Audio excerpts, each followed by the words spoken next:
Hello, Year 5. How's everybody doing? Okay? Hope you're all okay at home. So, I've been speaking to your teacher, and what we thought was, since you can't come to the library, I would bring the library to you by reading a story in these videos and sending them to you. Does that sound good?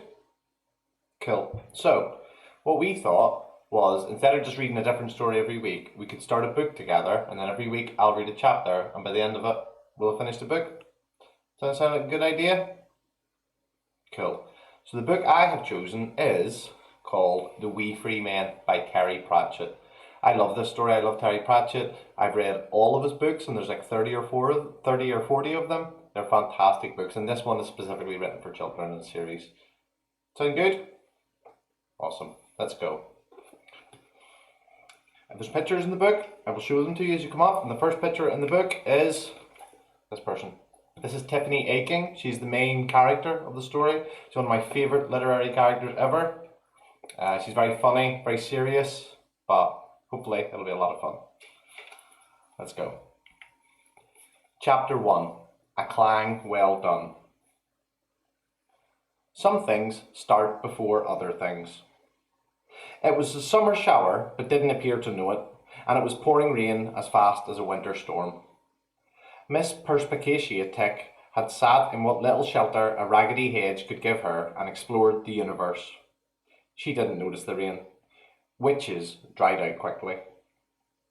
The exploring of the universe was done with a couple of twigs tied together with a string, a stone with a hole in it, an egg, one of Miss Tick's stockings which also had a hole in it, a pin, a piece of paper, and a tiny stub of pencil. Unlike wizards, witches learned to make do with little. The items had been tied and twisted together to make a device. It moved oddly when she prodded it. One of the sticks seemed to pass right through the egg, for example, and came out the other side without leaving a mark. Yes, she said quietly, as rain poured off the rim of her hat. There it is. A definite ripple in the walls of the world. Very worrying. There's probably another world making contact. That's never good. I ought to go there, but according to my left elbow, there's a witch already there. She'll sort it out then, said a small and, for now, mysterious voice from somewhere near her feet. No, it can't be right. That's chalk country over that way, said Miss Tick. You can't grow a good witch on chalk. The stuff's barely harder than clay. You need a good hard rock to show a witch, believe me. Miss Tick shook her head, sending raindrops flying. But my elbows are very reliable generally. People say things like, listen to your heart, but witches learn to listen to other things too. It's an amazing what your spleens can tell you. Why talk about it? Let's go and see, said the voice. We're not doing very well round here, are we? That was true. The lowlands weren't good to witches, but Miss Tick was making pennies by doing bits of medicine and misfortune telling. Ordinary fortune tellers tell you what you want to happen. Witches tell you what's going to happen, whether you want to or not. Strangely enough, witches tend to be more accurate, but less popular. They slept in barns most nights. She'd twice been thrown in ponds. I can't barge in, she said. Not on another witch's territory. That never, ever works. But, she paused, witches don't just turn up out of nowhere. Let's have a look. She pulled a cracked saucer out of her pocket and tipped it into the rainwater that had collected on her hat. Then she took a bottle of ink out of another pocket and poured it in just enough to turn the water black. She cupped it in her hands to keep the raindrops out and listened to her eyes. Tiffany Aching was lying on her stomach by the river, tickling trout. She liked to hear them laugh. It came up in bubbles. A little way away, where the riverbank became a sort of pebble beach, her brother Wentworth was messing around with a stick and almost certainly making himself sticky. Anything could make Wentworth sticky. Washed and dried and left in the middle of a clean floor for 5 minutes, Wentworth would be sticky. It didn't seem to come from anywhere, he just got sticky. But he was an easy child to mind, provided you stopped him eating frogs. There was a small part of Tiffany's brain that wasn't too certain about the name Tiffany. She was 9 years old and felt that Tiffany was going to be a hard name to live up to.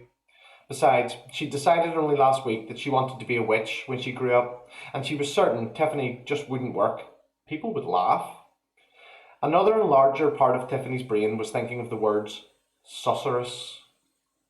It was a word that not many people have thought about, ever. As her fingers rubbed the trout under its chin, she rolled the word around and round in her head. Susurrus. According to her grandmother's dictionary, it meant a low, soft sound, as of whispering or muttering. Tiffany liked the taste of the word. It made her think of mysterious people in long cloaks whispering important secrets behind a door. She read the dictionary all the way through. No one told her you weren't supposed to. As she thought this, she realised that the happy trout had swum away, but something else was in the water, only a few inches from her face. It was a round basket, no bigger than half a coconut shell, coated with something to block up the holes and make it float. A little man, only 6 inches high, was standing in it. He had a mass of untidy red hair into which a few feathers, beads, and bits of cloth had been woven. He had a red beard, which was pretty much as bad as the hair. The rest of him that wasn't covered with blue tattoos was covered with a tiny kilt. And he was waving his fist at her and shouting, "Crivens, gang away out here, you daft wee hinny! Where are the greenhead?" And with that, he pulled at a piece of string that was hanging over the side of the boat, and a second red-headed man surfaced, gulping air. "No time for fishing," said the first man, hauling him aboard. "The greenhead's coming." "Crivens," said the swimmer, water pouring off him. "Let's offski." And with that, he grabbed one very small oar, and with rapid back and forth movements, made the basket speed away. Excuse me," Tiffany shouted. Are you fairies?" But there was no answer. The little round boat had disappeared in the reeds. Probably not, Tiffany decided. Then, to her dark delight, there was a susurrus. There was no wind, but the leaves in the alder bushes by the river bank began to shake and rustle. So did the reeds. They didn't bend, just blurred. Everything blurred. As if something had picked up the world and was shaking it. The air fizzed. People whispered behind closed doors. The water began to bubble just under the bank. It wasn't very deep here. It would only have reached Tiffany's knees if she'd paddled, but it was suddenly darker and greener and somehow much deeper. She took a couple of steps backward just before long skinny arms fountained out of the water and clawed madly at the bank where she had been. For a moment she saw a thin face with long sharp teeth, huge round eyes and dripping green hair like waterweed, and then the thing plunged back into the depths. By the time the water closed over it, Tiffany was already running along the bank to the little beach where Wentworth was making frog pies. She snatched up the child just as a stream of bubbles came around the curve in the bank. Once again, the water boiled. The green-haired creature shot up, and the long arms clawed at the mud. Then it screamed and dropped back into the water. "I want to go to the toilet!" screamed Wentworth. Tiffany ignored him. She was watching the river with a thoughtful expression. "I'm not scared at all," she thought. "How strange. I ought to be scared, but I'm just angry. I mean, I can feel the scared, like a red-hot ball, but the anger isn't letting it out." "Winnie, wanna go to toilet?" Wentworth shrieked. "Go on then," said Tiffany absent-mindedly. The ripples were still sloshing against the bank. There was no point in telling anyone about this. Everyone would just say, "What an imagination the child has," if they were feeling in a good mood, or "Don't tell stories," if they weren't. She was still very angry. How dare a monster turn up in the river, especially one so ridiculous? Who did she think she was? Who did it think she was? This is Tiffany walking back home. Start with the boots. They are big and heavy boots, much repaired by her father, and they belonged to various sisters before her. She wore several pairs of socks to keep them on. They are big. Tiffany sometimes feels she is nothing more than a way of moving boots around. Then there is the dress. It had been owned by many sisters before her, and it has been taken up, taken out, taken down, and taken in by her mother so many times that it really ought to have been taken away. But Tiffany rather likes it. It comes down to her ankles, and whatever colour it had been to start with, it is now a milky blue, which, incidentally, is exactly the same colour as the butterflies skittering beside the path. Then there's Tiffany's face, light pink with brown eyes and brown hair. Nothing special. Her head might strike anyone watching, in a saucer of black water, for example, as being just slightly too big for the rest of her, but perhaps she'd grow into it. And then go further up and further until the track becomes a ribbon and Tiffany and her brother two little dots, and there is her country. They call it the chalk. Green downlands roll under the hot midsummer sun. From up here, the flocks of sheep, moving slowly, drift over the short turf like clouds on a green sky. Here and there, sheepdogs speed over the turf like comets, and then, as the eyes pull back, it is a long green mound, lying like a great wheel on the world, surrounded by the inky rainwater in the saucer. Miss Tick looked up. "That little creature in the boat was a Knack McFeegle," she said, "the most feared of all the fairy races. Even trolls run away from the wee free men. And one of them warned her." "She's the witch, then, is she?" said the voice. "At that age? Impossible," said Miss Tick. "There's been no one to teach her. There's no witches on the chalk. It's too soft, and yet she wasn't scared." The rain had stopped. Miss Tick looked up at the chalk, rising above the low, wrung-out clouds. It was about 5 miles away. "This child needs watching," she said, "but chalk's too soft to grow a witch on." Only the mountains were higher than the chalk. They stood sharp and purple and grey, streaming long trails of snow from their tops, even in summer. "Brides of the sky," Granny Aching had called them once, and it was so rare that she ever said anything at all, let alone anything that wasn't to do with sheep, that Tiffany had remembered it. Besides, it was exactly right. That's what the mountains looked like in winter, when they were all white and the snow streamed blue like veils. Granny used old words and came out with odd sayings. She didn't call the downland the chalk, she called it the wold. Up in the wold the wind blows cold, Tiffany had thought, and the word had stuck that way. She arrived at the farm. People tended to leave Tiffany alone. There was nothing particularly cruel or unpleasant about this, but the farm was big and everyone had their jobs to do, and she did hers very well, and so she became, in a way, invisible. She was the dairy maid, and good at it. She made better butter than her mother did, and people commented about how good she was with cheese. It was a talent. Sometimes, when the wandering teachers came to the village, she went and got a bit of education, but mostly she worked in the dairy, which was dark and cool. She enjoyed it. It meant she was doing something for the farm. It was actually called the home farm. Her father rented it from the baron, who owned the land, but there had been Achings farming it for hundreds of years. And so, her father said, quietly sometimes, after he'd had a beer in the evenings, as far as the land knew, it was owned by Achings. Tiffany's mother used to tell them not to speak like that, although the baron was always very respectful to Mr. Aching since Granny had died 2 years ago, calling him the finest shepherd in these hills. And he was generally held by the people in the village to be not too bad these days. It paid to be respectful, said Tiffany's mother, and the poor man had sorrows of his own. But sometimes her father insisted that there had been Achings, or Akins, or Archins, or Akins, or Akans, spelling had been optional, mentioned in old documents about the area for hundreds and hundreds of years. They had these hills in their bones, he said, and they'd always been shepherds. Tiffany felt quite proud of this, in an odd way, because it might also be nice to be proud of the fact that your ancestors moved around a bit too, or occasionally tried new things. But you've got to be proud of something. And for as long as she could remember, she'd heard her father, an otherwise quiet, slow man, make the joke, the one that must have been handed down from aching to aching for hundreds of years. He'd say, "Another day of work and I'm still aching," or "I get up aching and I go to bed aching," or even, "I'm aching all over." They weren't particularly funny after about the third time, but she'd miss it if he didn't say it at least one of them every week. They didn't have to be funny, they were dad jokes. Anyway, however they were spelled, all her ancestors had been aching to stay, not aching to leave. There was no one around in the kitchen. Her mother had probably gone up to the shearing pens for a bite of lunch with the men who were shearing this week. Her sisters, Hannah and Fastidia, were up there too, rolling fleeces and paying attention to some of the younger men. They were always quite keen to work during the shearing season.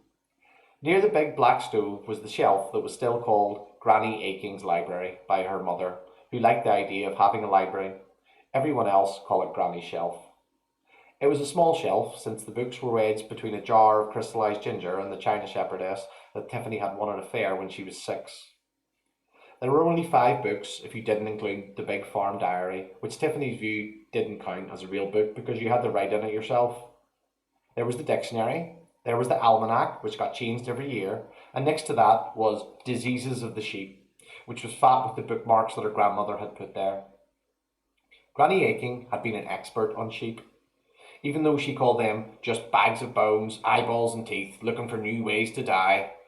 Other shepherds would walk miles to get her to come and cure their beasts of ailments.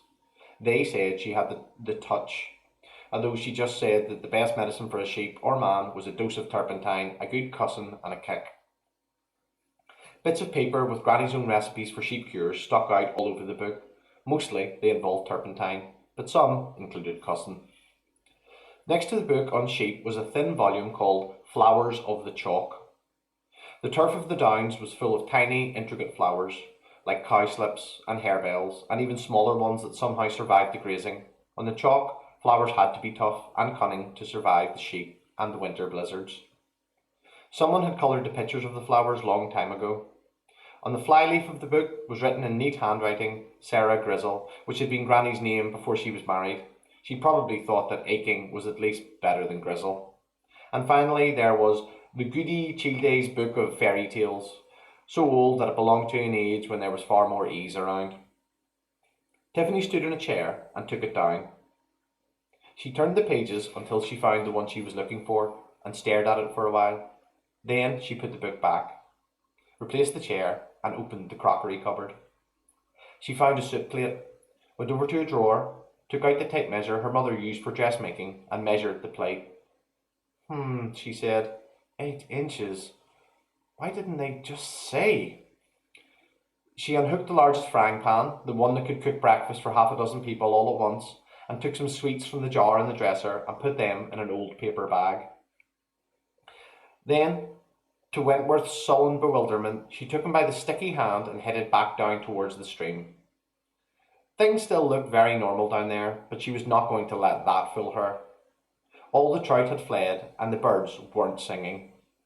She found a place on the riverbank with the right-sized bush. Then she hammered a piece of wood into the ground as hard as she could, close to the edge of the water, and tied the bag of sweets to it. "Sweeties, Wentworth!" she shouted. She gripped the frying pan and stepped smartly behind the bush. Wentworth trotted over to the sweets and tried to pick up the bag. It wouldn't move. "I want to go to the toilet!" he cried, because it was a threat that usually worked. His fat fingers scrabbled at the knots. Tiffany watched the water carefully. Was it getting darker? Was it getting greener? Was that just waterweed down there? Were those bubbles just a trout laughing? No. She ran out of her hiding place with the frying pan swinging like a bat. The screaming monster, leaping out of the water, met the frying pan coming the other way with a clang. It was a good clang, with the oing oing oing oing that is the mark of a clang well done. The creature hung there for a moment, a few teeth and bits of green weed splashing into the water, then slid down slowly and sank with some massive bubbles. The water cleared and was once again the same old river, shallow and icy cold and floored with pebbles. "Wanna sweeties!" screamed Wentworth, who never noticed anything else in the presence of sweets. Tiffany undid the string and gave them to him. He ate them far too quickly, as he always did with sweets. She waited until he was sick and then went back home in a thoughtful state of mind. In the reeds, quite low down, small voices whispered, "Crivens, wee Bobby, did you no see that?" "Aye, we'd better off ski and tell the big man we found the hag." Miss Tick was running up the dusty roads. Witches don't like to be seen running. It looks unprofessional. It's also not done to be seen carrying things, and she had her tent on her back. She was also trailing clouds of steam, which is dry, out from the inside. "It had all those teeth," said the mystery voice, this time from her hat.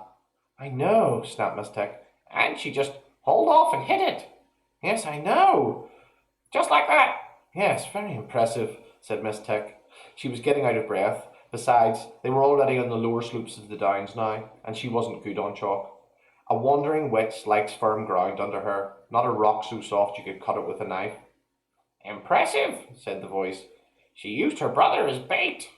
Amazing, wasn't it? Said Miss Tick. Such a quick thinking. Oh no. She stopped running and leaned against a field wall as a wave of dizziness hit her.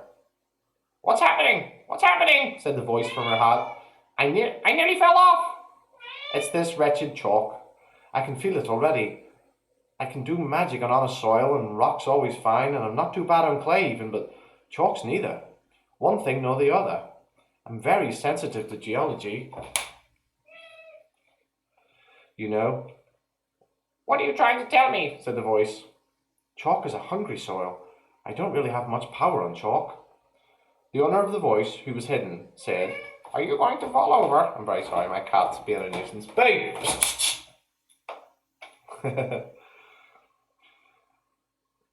No, it's just that the magic that doesn't work. Miss Tick did not look like a witch. Most witches don't, at least the ones who wander from place to place. Looking like a witch can be dangerous when you walk among the uneducated, and for that reason she didn't wear any occult jewellery, or have a glowing magical knife, or a silver goblet with a pattern of skulls all around it, or carry a broomstick with sparks coming out of it, all of which are tiny hints that there may be a witch around. Her pockets never carried anything more magical than a few twigs, maybe a piece of string, a coin or two, and, of course, a lucky charm.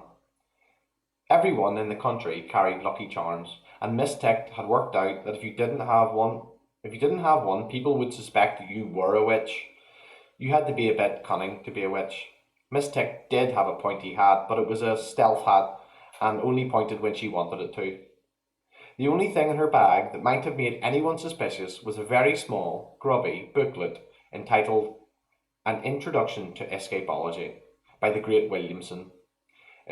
If one of the risks of your job is being thrown into a pond with your hands tied together, then the ability to swim 30 yards underwater fully closed, plus the ability to lurk under the weeds, breathing air through a shallow reed, counts as nothing if you aren't also amazingly good with knots.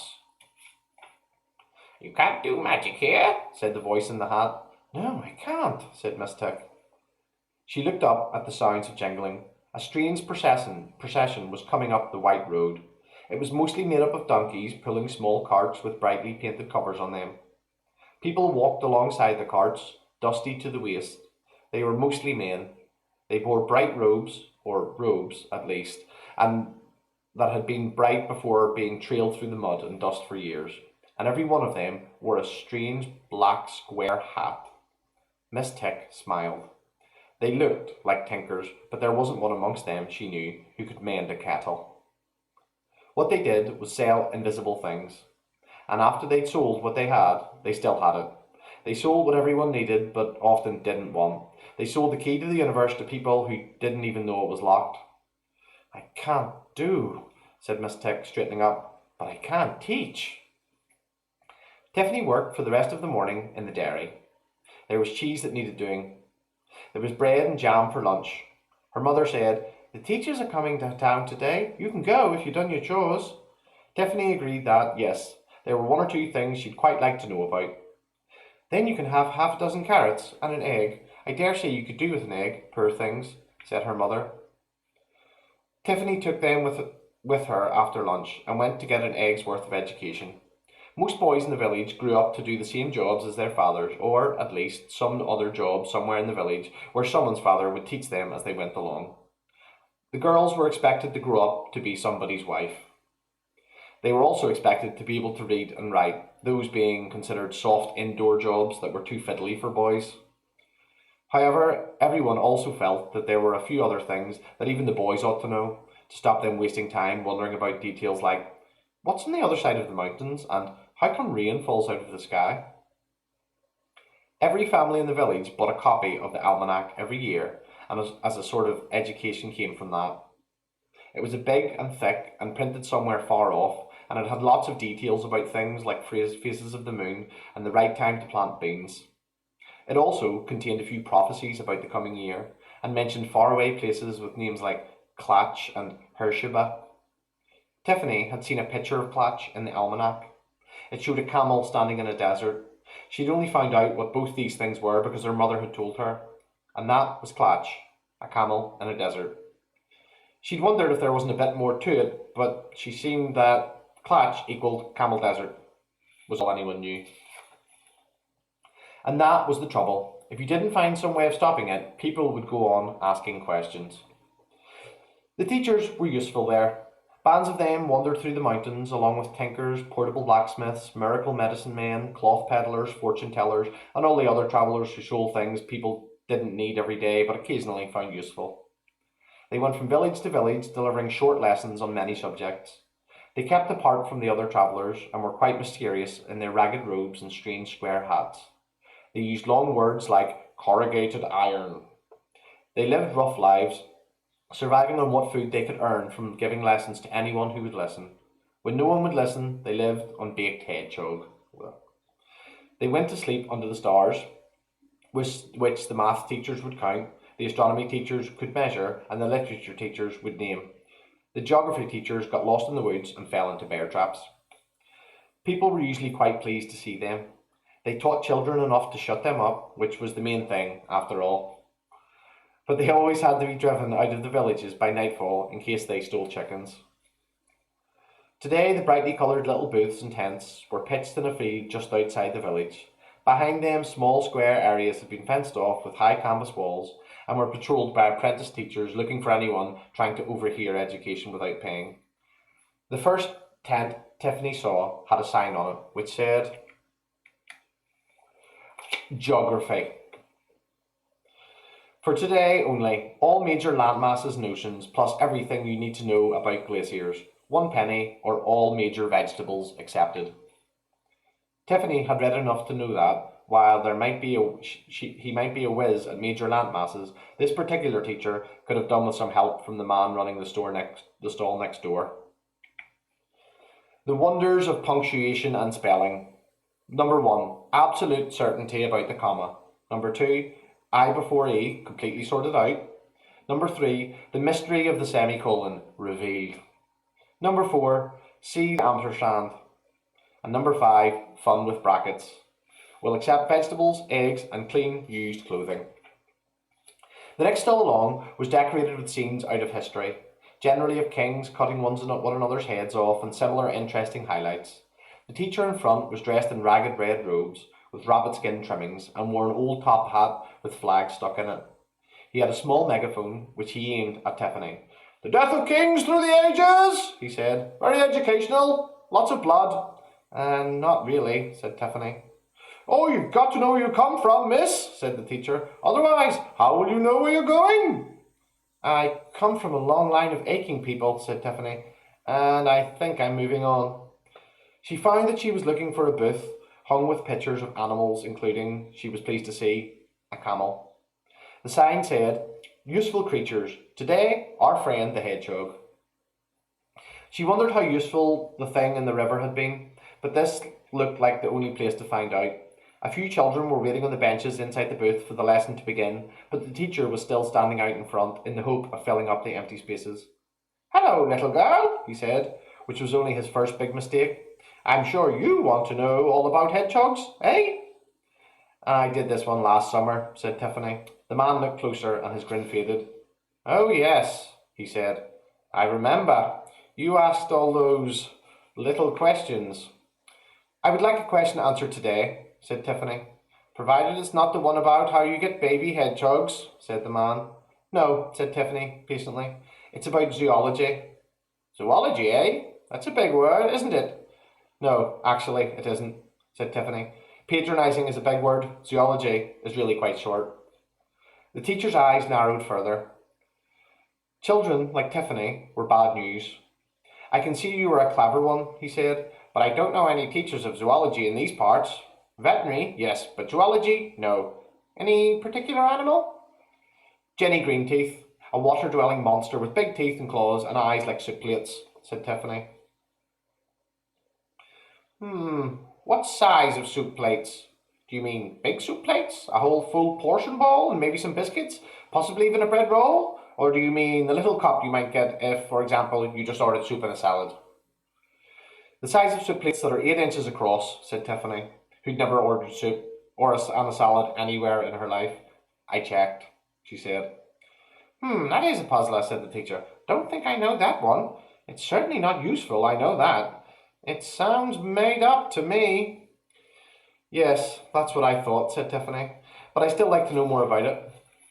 Well, you could try her. She's new. The teacher jerked his thumb towards a little tent at the end of the row. It was black and quite shabby. There weren't any posters and absolutely no exclamation marks. What does she teach? She said. Couldn't say, said the teacher. She says it's thinking, but I don't know how you teach that. That'll be the 1 carat, thank you. When she went closer, Tiffany saw a small notice pinned to the outside of the tent.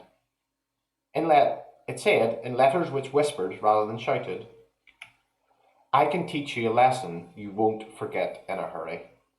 And that is the end of that chapter. Did you enjoy that? I enjoyed that very much. I read this book 2 or 3 times, and it's always a pleasure to read again. So, take care everybody, stay safe. Until next time, bye.